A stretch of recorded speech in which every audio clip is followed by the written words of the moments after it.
Shalom Haverim, hello friends, good to be with you here this Sunday morning or whenever you are watching back home. So I'm working on a joke about carpentry, a joke about construction, and I'm really trying to build up something good here. So give me a little grace. Now that wasn't the joke itself, but we're building up to something here. So I keep working out the details. I'm still trying to hammer out all of the details, and I'm really hoping that I don't screw it up. And I know that the most important part of any joke is that you have to nail the punchline. No? Okay. That's all right. I can do better. There once was this guy whose job was to install windows. That's all he did, was install windows all the time. And he was working on this house that was owned by an abstract artist. So an abstract artist, and I'll be honest, folks, I don't get abstract art. Like, I can appreciate certain things. It's just not my cup of tea. So this guy is installing all of these windows, and he had a little bit of an accident. As he was putting in this window that was made of abstract art, he actually fell through the window and broke it into thousands and thousands of pieces. That gentleman, after he crashed through that window of abstract art, was in pain that I could not understand.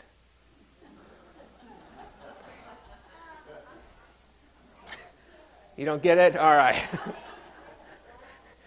The most important part is that you nail the punchline. All right, one more try.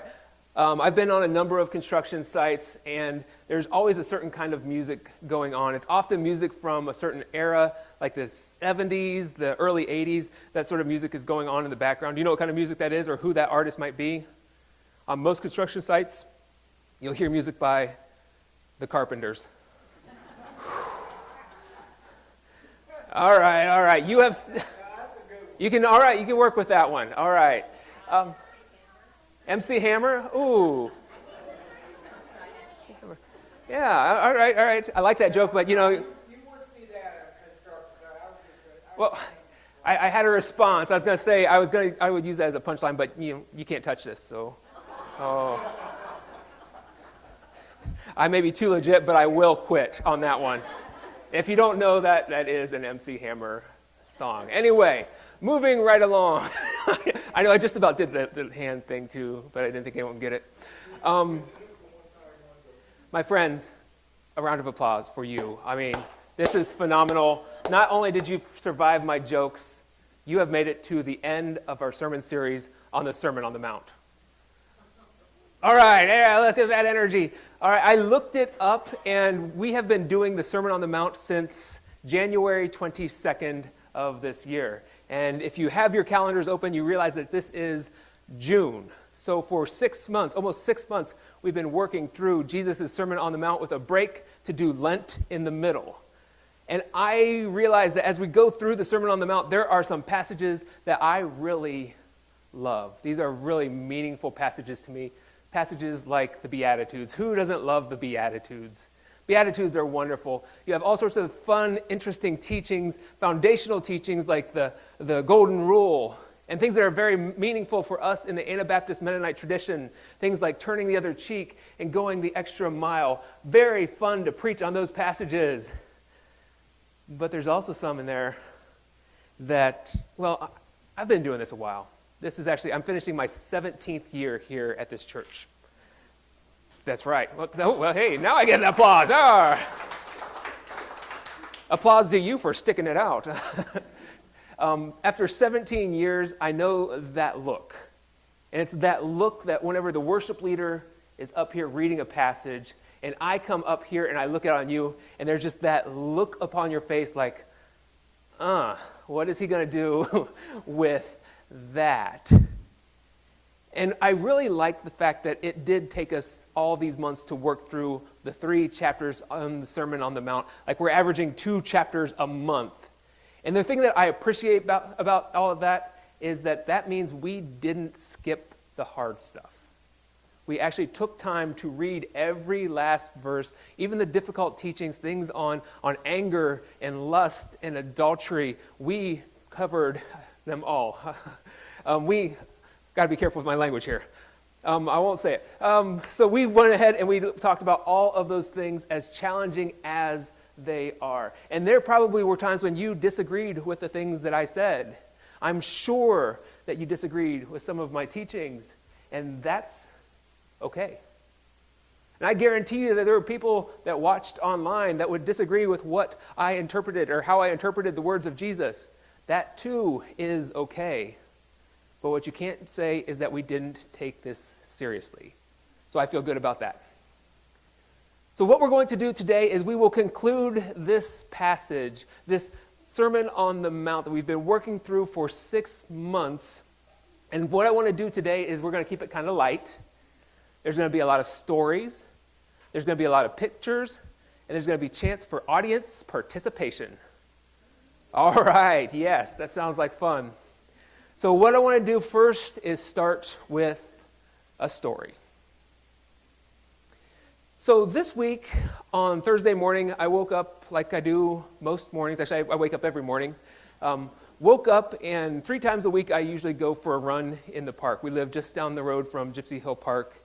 And I get up Thursday morning, I go out, I do my couple of laps, and I'm noticing that I'm struggling.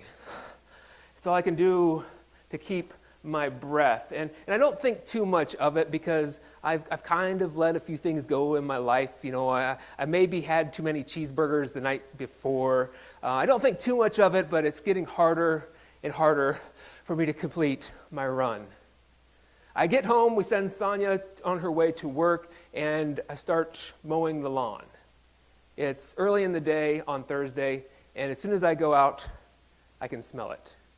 It's exactly what Elizabeth mentioned earlier. I can smell the smoke in the air. These wildfires have been burning in Canada. The smoke has come down, and has really invaded our air space.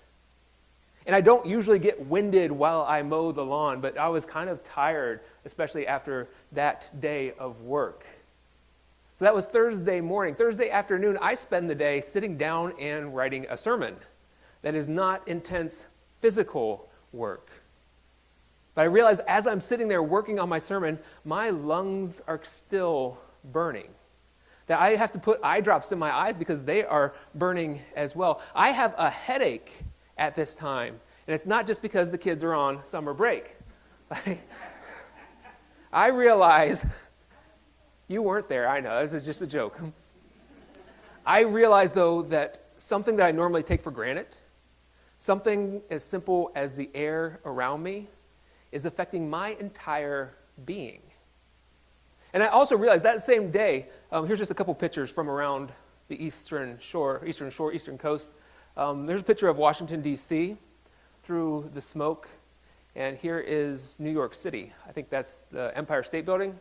I got some nods out there, so that sounds good. There's a tall building in New York City. They canceled or they postponed a professional baseball game in Washington because of this smoke. They even canceled or postponed the game in our own local Valley League baseball league. So I started realizing that even though I'm like an average Joe, you know, I'm not in really bad shape but not in really good shape, that smoke affected me. But even like the world's elite athletes, the highest level of athletes, professional athletes, were affected by this as well. Again, it's something that's very simple. It's air. Like if nothing is wrong with the air, you don't think about it. You take it for granted.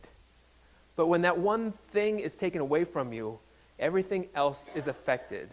No matter how good a shape you might be in, you are still affected by the air you breathe. Air is foundational to our well-being. So I use that metaphor, that idea of being foundational, and I realize how much that applies to what Jesus was teaching today. And yes, I'm kind of mixing metaphors a little bit, but I think it really works. This idea of something that we often take for granted is actually foundational to our well-being. So we look at today's passage, and I want to start with the first half of the first verse. So you know we're going to be here a while, right? Pastor's breaking it up already. All right, the first half of the first verse. I heard a sigh. Was that up here? All right. We'll get to the participation part here shortly. All right, so Jesus says in our passage for this morning, he says, therefore, everyone who hears these words of mine and puts them into practice. Let's hold right there. Notice that Jesus is speaking on his own authority. If other people were speaking at the time, they would have probably quoted somebody else. They would have said, well, as Moses writes in the Torah, or as David says in the book of Psalms. But Jesus doesn't quote his sources. He's not giving his footnote or anything like that. And it makes me think about when kids or let's be honest, or when grandparents first find access to the internet and they discover something like YouTube. And all at once they come back to you with all these stories, and they're just like what? What's your authority on this? Who are you quoting here? It's oh, did you hear that Joe Biden is actually an alien? Or did you hear that they captured Bigfoot? We have pictures of this. And it's where are you finding this information? What is your source? Jesus doesn't give his footnote. He doesn't give a source. He's calling us into something very radical, but yet he's doing it on his own authority. And the last verse says that bewildered his listeners. His authority doesn't come from Moses. It doesn't come from David. It doesn't come from the Torah. It doesn't come from the Psalms. It comes from God himself. The other thing that I would point out is that Jesus goes on to say that these words of his must be put into practice. I'm going to let you know something that's very important that you already know. There is a big difference between hearing and doing. So I think about growing up. I'm going to see my family here in a couple hours, so they're on my mind. I'm thinking of growing up and just how much that was a part of my life growing up. Because if you've ever been in any kind of relationship with another human being, you know that there's a difference between hearing and doing. My older brother is 4 years older than I am, which means that for most of my life he was much bigger than I was. I passed him, so now we're even. But no, for 4 years, 4 years older than me, growing up, he would always tell me, don't touch my toys. And then he would leave the room, and what do you think would happen? Voltron and He-Man would go to battle. 80s reference. It's not that I didn't hear him, I just didn't actually do what he said. And I think about kids in the congregation or even my own life growing up. My dad would ask me to do certain chores, take out the trash. Hours would go by, days would go by. He'd come back to me, he's like, didn't I tell you to take out the trash? I'm like, yeah, Dad, it's not that I didn't hear you, I just didn't do it. And I'm not sure that you ever really grow out of this. I'm not going to talk about my relationship with my wife right now, but there's times that this just, we know, we heard it. It went through my mind. It didn't just go from one ear and out the other. It landed there in the middle somewhere. I just didn't actually do the things that I was told to, or asked to do. Jesus is saying, everyone who hears these words of mine and puts them into practice. Oh, you have to first hear the words of Jesus, but if you don't do something with it, then you are making a mistake. All right, so he goes on. Here's the whole verse. Therefore, everyone who hears these words of mine and puts them into practice is like a wise man who built his house upon the rock. Can anybody tell me what was Jesus' occupation before he became a traveling preacher? He was a carpenter, and he was not a part of that musical group. Anyway, in Mark's gospel, Jesus is called a carpenter. In Matthew's gospel, he is called the son of a carpenter. His earthly father, Joseph, would have been a builder of some sort. This doesn't mean that he built with hammers and nails and 2x4s, didn't just roll up at Home Depot one day and say, give me some DeWalt tools or something like that. It's very likely that he built with stone and chisels and mortar and things of that nature. So he would have had about 15, maybe 20 years of experience as a carpenter before he started ministry at the age of 30. It was very likely that he would have apprenticed with his father as he was growing up and before his father passed away. And it's just like these kids up here. He knew more than just the very basic knowledge. He knew about how to build and what was appropriate to build upon. Not only that, because Jesus moved around a lot in his life, he knew the different kinds of soils in the area. Growing up in Nazareth, he would have known a lot of rocky soils, good foundational kinds of soils. Having spent time along the Sea of Galilee, he also knew about the sandy soils.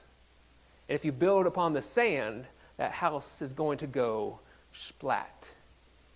So Jesus says, though everyone who hears these words of mine and doesn't just let them go from one ear and out the other, everybody that takes these words and puts them into practice, they're like a person who builds their house with this firm foundation, this solid foundation upon the rock. All right, well, let's go to the participation part of today's message. One day this past week, I had the chance to spend some quality time with my son walking around downtown Stanton, Virginia. And you all are from this area, or at least have visited frequently. You know that there are a lot of old buildings in downtown. So as I'm walking around downtown with Paxton, we start noticing some of the cornerstones on the building. And these cornerstones, I'm talking specifically about the ones that say when the building was built. And what I want to do is I've took pictures of these cornerstones. I want to show these cornerstones, and I want you to try to guess which building they belong to. All right? Can you handle this? All right. First one. This is a rather new building. That was a hint. What was that? City Hall? Not quite there yet. Well, not that I'm going there later, but this is not City Hall. Parking garage. This is the New Street parking garage. And it is rather new, only 23 years old. Like 2000 was 23 years ago. When did that happen? All right, this one may be a little easier for some people in the congregation today. We have 1982 on one side of the building, 1848 and 1953 on the other. What is now known as the District Courts Building. All right, if that one wasn't easy enough, we'll get a little easier. And you're going to soon realize that I just took these like in a loop in Stanton, so you can predict. And no, I didn't go back. We went back to like the Pullman area, and they don't have any cornerstones back there. Check out the dates on this one. 1745, 1835, and 1900. Like the city of Stanton hadn't even been established yet at 1745. This was simply... Sorry, Roger. This was simply a colony here. We weren't even a nation yet. Where's this building? This is the county courthouse. Like I don't know. Like does that mean that part of this building actually dates back to 1745?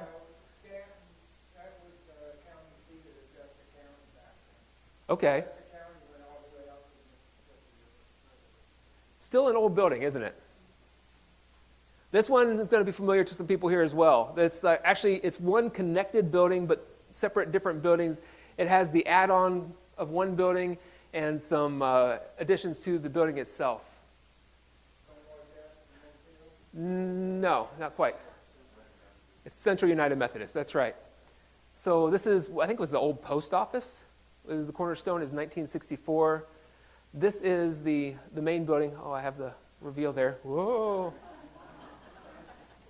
The main building, I didn't have the date in mind. What was that? The church was started in 1797. I got to go back, sorry. Come on.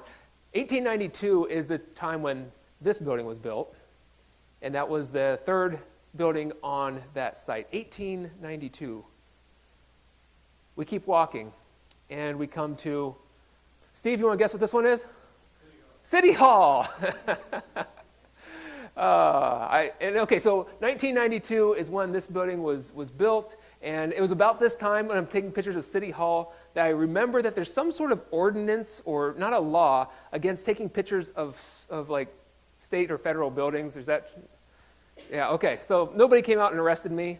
We're okay. If you guys don't know, I don't know. That's all right. 1992, and that's 31 years ago, 1992. Last one for you this morning.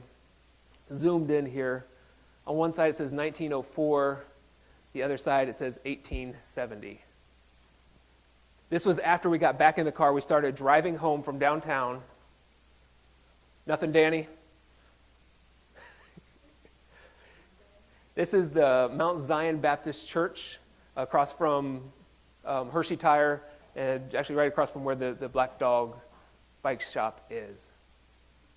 Okay, so what do all of these buildings have in common? They're still standing, right? That's really what I'm going for. They are still standing. Like some of them are extremely old, or at least parts of them are extremely old. Some of them are smaller buildings. Some of them have like 2 stories. Some of them have multiple stories, are tall. Some are like they're not federal buildings. What would you call it? A legal building? Yeah, okay, I heard that. Some of them are judicial buildings, and some of them are places of worship. Some are very opulent, some are very simple, but all of them have the same thing in common in that they are still standing because they have a solid foundation. All these buildings require some sort of firm foundation to stand the test of time. Now, if I asked you for an example of a building that does not have a firm foundation, many people will immediately think of the Leaning Tower of Pisa. That's right. Now you're thinking pizza. Is it lunchtime? Leaning Tower of Pisa. I did a little bit of research into the Leaning Tower of Pisa. They started building it in the year 1173, and they didn't finish it until almost 200 years later in 1372. Can you imagine? It took 200 years to build this, and this is what they end up with. It's made with about 15 tons of stone and granite, and it is leaning about 4% off of plumb. 4 degrees, I think. 4 degrees from plumb. And they actually started tilting. It started leaning almost immediately after they started building it. And you can't tell from the pictures, but if you look really close, they tried to correct as they built. They used shorter pillars and shorter stones on the far side and longer ones here. And that's why the building has a little bit of a curve to it today. In the 1990s, they tried to correct it a little bit because it had slipped all the way to a 5-degree tilt, and they were afraid that it was going to come on over. And now it stands again right around that 4-degree tilt. And we also know that the Leaning Tower of Pisa presents not only a fun thing to say because it sounds like pizza, it also presents really fun opportunities for pictures. That is not me. Why is the Leaning Tower of Pisa leaning? Like, why? If I just said the Tower of Pisa, like, would we even know what we're talking about? No. Like, why is it leaning? It's because, the foundation is not adequate for something of that size and that weight. And we can kind of joke and we kind of have fun with the Leaning Tower of Pisa. We take these fun pictures like this, but we also know that this can be extremely dangerous to have a non-firm foundation. Just recently in Iowa, there was an apartment building, I think 6-story tall building. Part of that building came crashing to the ground and 3 people lost their lives. And if you zoom in on these pictures, you realize just how real this can be, because you can see pictures like this, like there's still clothes hanging in the closets in these buildings. And the investigation is ongoing, but anytime you see a failure like that goes the whole way to the ground, it's often something to do with the foundation. This is right along the banks of the Mississippi River. Again, that sandy foundation, that water that runs underneath the ground could have caused something like this to happen. And it's just a truly injustice-like situation where people had filed a number of complaints about the building, and they were still allowing people to live in that building. So we have these examples that foundations matter. Foundations are foundational. Like, that's why we use that phrase. That's where that comes from, because no matter what you build on top of that foundation, it could be a beautiful hotel, it could be a lovely tower, it could be a county courthouse. No matter what you build, if you don't have a firm foundation, that building isn't going to last. And in the Mennonite church, this guy named Menno Simons, have you ever heard of Menno? This guy named Menno Simons, after whom our church, our denomination is named, whenever he would write, he frequently would quote this one passage from 1 Corinthians chapter 3, verse 11. This verse says, "For no one can lay any foundation other than the one that has been laid. That foundation is Jesus Christ." And at one point, this lovely fraktur was made And this is a picture of the Fraktur that's hanging behind or sitting behind me. And I don't know what a Fraktur is, other than that this is a Fraktur. If anybody has any background, please let me know. But you can see even around the border of this Fraktur, written in various languages, are passages including, oh, you want me to try it? No? Okay. Einen anderen Grund kann zwar niemand legen, außer dem, der gelegt ist, welcher ist Jesus Christ.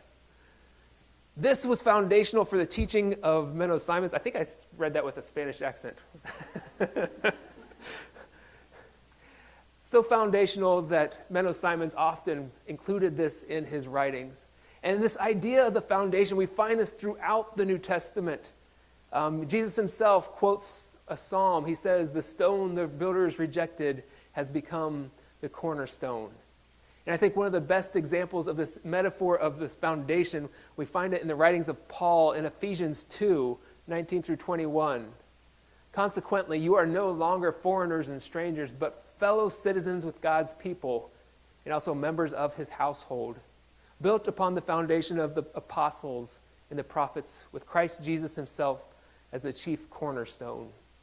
In him, the whole building is joined together and rises to become a holy temple in the Lord. So as we try to make this somewhat practical for us here today, I just want to remind you and challenge you that no matter what you are building, you must always start with a firm foundation. Christ must be the foundation. So I ask the question, how do you start your day? And I should also say these are all growing points for me. How do you start your day? After a cup of coffee, I think it's really important. It's really important to start your day with Jesus.